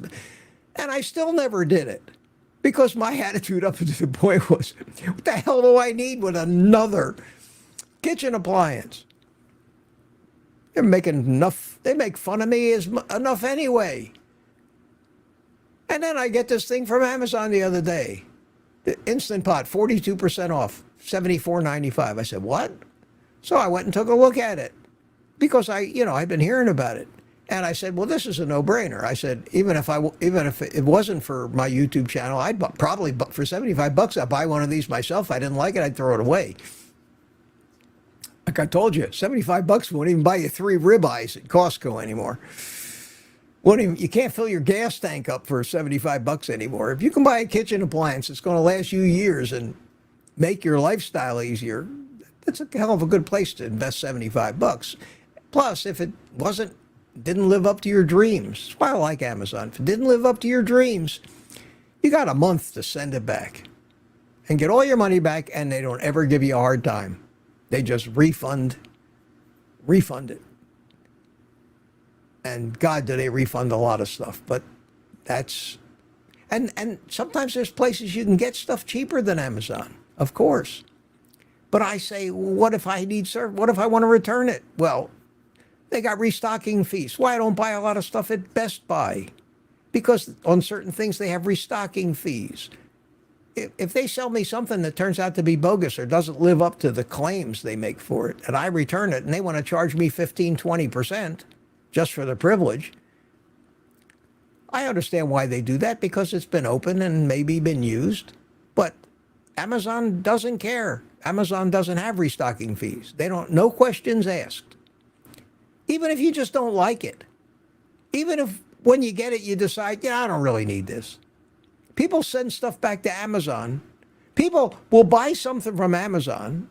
They'll make a review video on their YouTube channel to try to drum up some views and things. And then they'll package it back up and send it back to Amazon again. They do that with cameras. They do that with cell phones. They do that with all of these fairly high dollar items. And that's all figured into Amazon's profit model and the way they do business. Just like casino losses are figured into the way big casinos on balance, and in the end, the odds are in their favor and they end up making money. And the sales value of that liberal return policy pays very well and offsets the people that abuse the process. And they have ways when they see an account continually doing too much of it, they shut them down. They shut them down. Just like a casino will shut down a gambler who they think is a card counter if they see him continually coming in with the same pattern, winning every day. They shut them down too. So they handle it. But that's an answer to your question. That's how I know about this stuff, and you don't. Now, if you had a YouTube channel and you became an Amazon affiliate, and on your YouTube channel you sold knitting needles, and all of the ladies that watched your YouTube channel started buying knitting needles through your Amazon affiliate account, after a few months, my guy, you'd be getting 10 notifications a day from Amazon on every special that they have on knitting needles, no matter who makes them. And that's how it works. I didn't even know that, so I don't expect any of you who have never dealt in that world, there's no way you could have known that either. But I think it's important that you know when I talk about what my relationship is with Amazon. Everybody on YouTube, this is a caveat.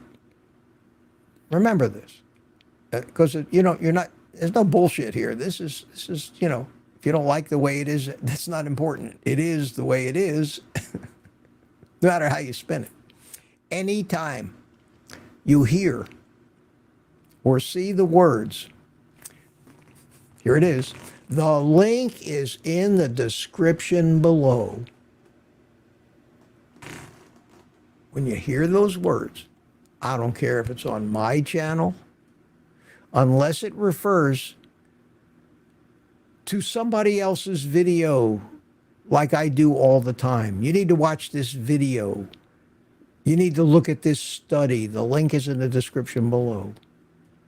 But if we're talking about a product of any kind, if you're watching a photography channel and he tells you he's reviewing a camera and he says the link is in the description below, it is an affiliate link. And if you go down to my descriptions, and you read what it says there. It says, let me tell you what it says. Let me tell you what it says, word for word. It says, Amazon links to everything I personally use living this lifestyle. It says that right here. These are affiliate links, and Amazon pays me a commission on what you buy. If you go, now, not only is that a disclaimer, that is, I could say anything I wanted there, but that is what Amazon wants me to say, word for word. And I hear all the time about people who abuse that, try to hide the fact from their viewers that Amazon is paying them. They lose their affiliate account. And that usually wipes them out, because some of these people have spent years building these things and make fabulous amounts of money. I unfortunately don't make fabulous amounts of money selling where people buy a few air fryers now and then. But imagine that you are an outdoors channel, camping, hiking, and you have 1 million subscribers, and your average video gets hundreds of thousands of views. And every company that makes sporting goods and tents and skis and fishing rods and anything else that has to do with outdoor activity is begging you to become a sponsor and pay you to steer people their way and use their products in your videos and talk them up and put links to them below, which are affiliate links, and you'll get paid a commission. Imagine how much money some of these people make with channels that big. Not the little Mitch, it gets a couple thousand views on a good day. And every once in a while I have a video that somehow manages to take off and gets to 30 or 40 or 50,000 views, few and far between, usually 2,000 to 4,000 views. And I don't have 1 million subs, got 35,000 or so, most of whom don't watch me anymore.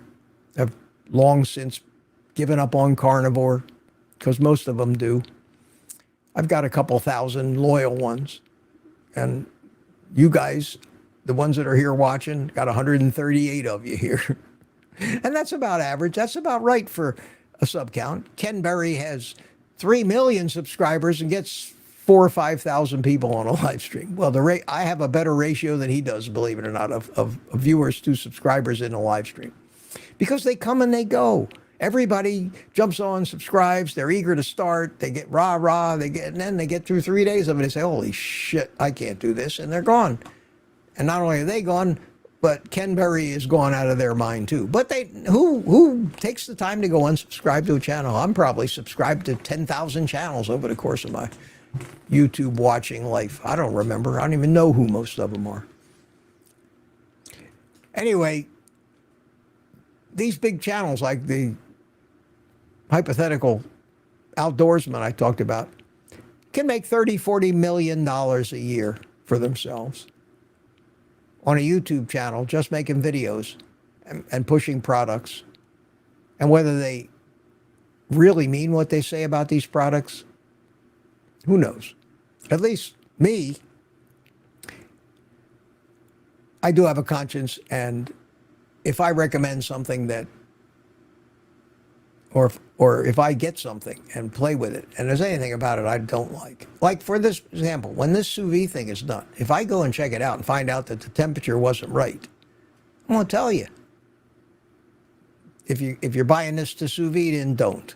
I'll tell you that. I'm not trying to sell you $75 instant pots. I'm trying to find a tool that for $75 is a godsend for people trying to do the carnivore diet. And I'm proud of that. But like I said in a video the other day, I used to be ashamed for anybody to even think I was making any money. I used to, but then I said to myself, everybody tell me, there's nothing wrong with that, Mitch. Everybody makes money. And then I dawned on me. I said, yeah, even Mother Teresa got a paycheck. We have to live. We have to live. And you know, I was so honest about my past and disasters that I had and how I ended up in this ridiculous financial state I'm in it and trying to be retired. So I do what I need to do, but I do it with a conscience. And I want to recommend these good things to you, these things that I think are really, really worth the money. And of course, it's up to you to buy it. And I'll love you just as much if you don't. You're not buying it to win my friendship. I hope not anyway. I'll be your friend either way. All right, let's see if there's any more questions. I hope that answered your question about the notifications. I'm sure it did. Probably, like I normally do, over-answered the question. I got time. Well, I got time, but we're at 2 hours now. Since I started this stream 5 minutes early. And that's what happens to these things. And we have 36 minutes left on the sous, which means it's done by now, because that means it's been in the sous vide all the time that the temperature heated up, which was probably 20 minutes, and 2.5 hours more. And it only needs to be 2 hours. So by the time I shut down this whole studio of mine, you know, this thing here, because it does take a little while to set it all up, and it takes a little while to turn my studio back into my office again.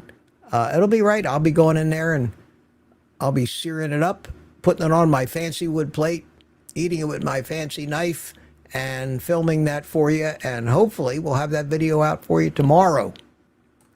So look for any more questions real quick here. We have, there's the air fryer with the Kasori. How many eggs is too much?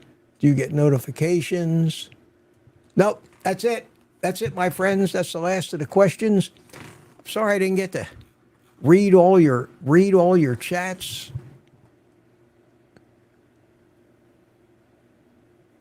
Ronaldo D'Amico says he loves that my subscribers are increasing. Yeah, I'm very happy with the way things are going right now. Things I'm putting out at least one video a day. Some days I actually get 2. I do 3 live streams a week. The private community is over 150 people now. And I got to tell you, it's gratifying and it's growing. And Rome wasn't built in a day, and it's been less than a year. It's been less than a year.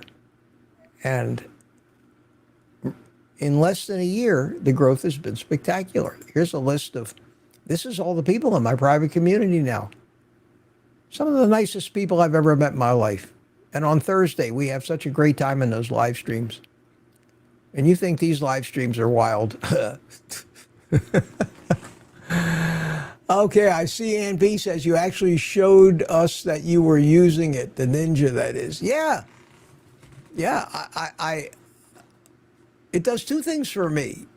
It gives me better ways for me to cook my own food. That's the most important thing, is staying on carnivore and enjoying it, reveling in it, and finding ways to keep it interesting and to keep it with a little variety, even though the foods stay the same.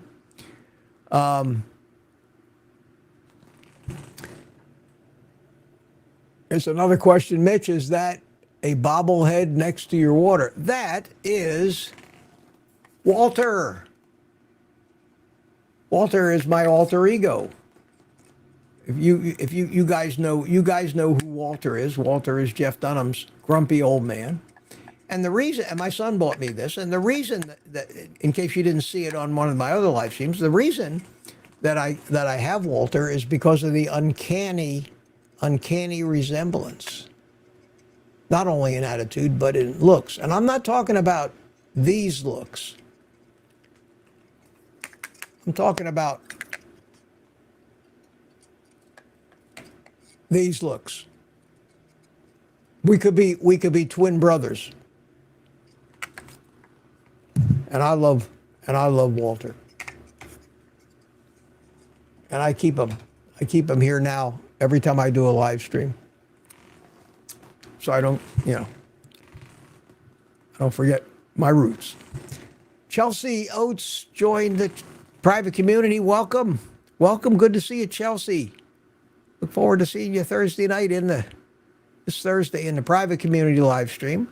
And of course, always love to see you guys on the other two live streams, which are for everybody. But on Thursday night, in case you don't know, I put a link in the chat which lets you come in and open up a window and talk to me face to face like you see people do on YouTube when they're doing an interview. And we can get 10 people in there all at once. And I learned everything. Oh, last Thursday was great, man. I learned so much about smokers that I didn't know from a couple of the members in there. We're talking about smokers.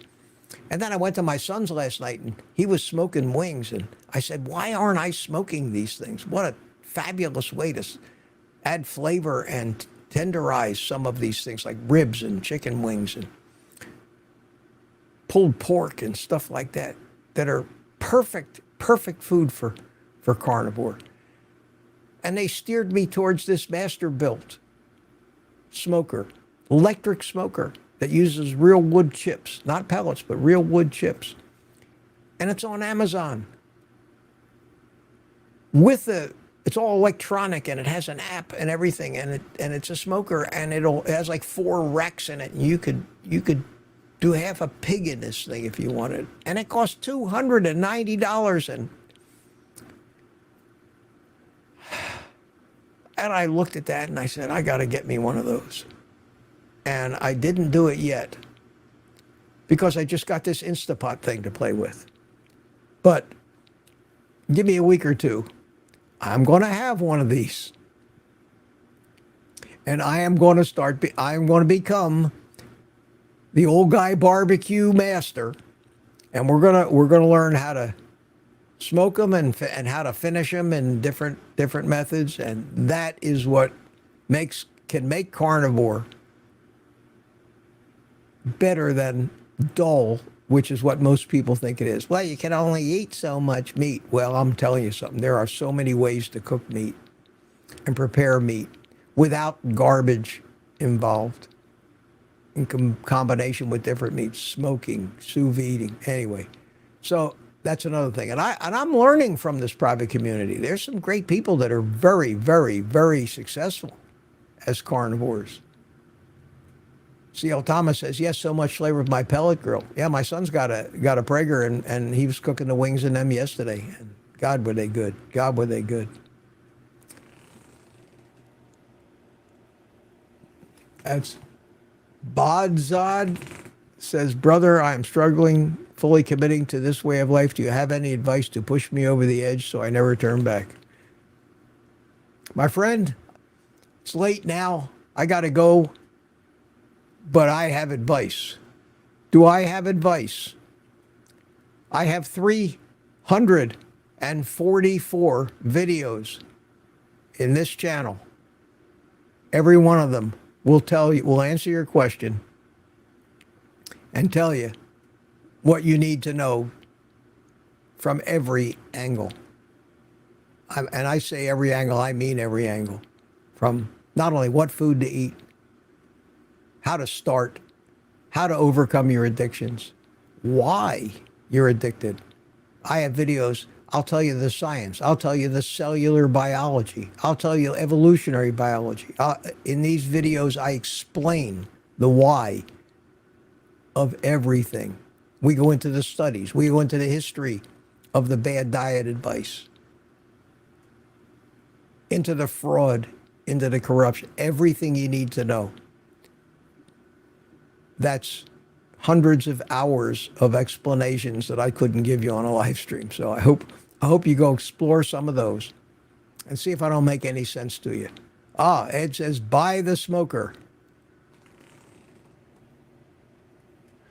The smoker that was last Thursday, yeah, Golf Addict, that was the Master Built.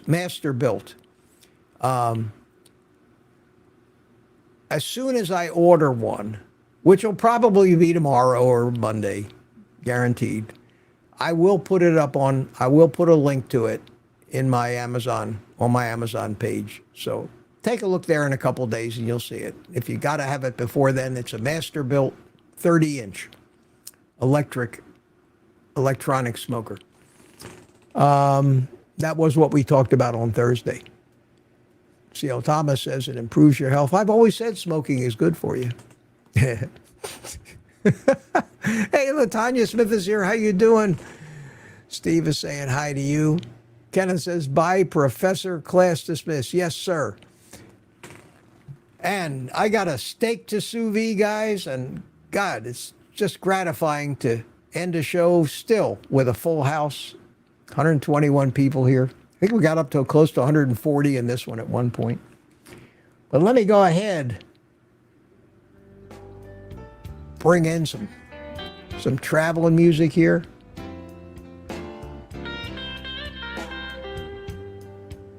There we go. I enjoyed it, folks. Time flies. Time absolutely flies when you do this. You guys are a great audience. Thanks for putting up with me for a couple of hours. Look for my video tomorrow where you'll see me making and eating my dinner in the next 15 or 20 minutes here. Amazing. I will see you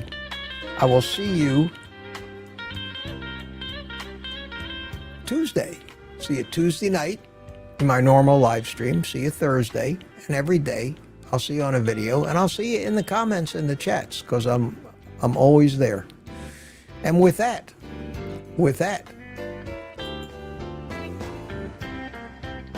you know what to do. Take the rest of the day off and eat meat.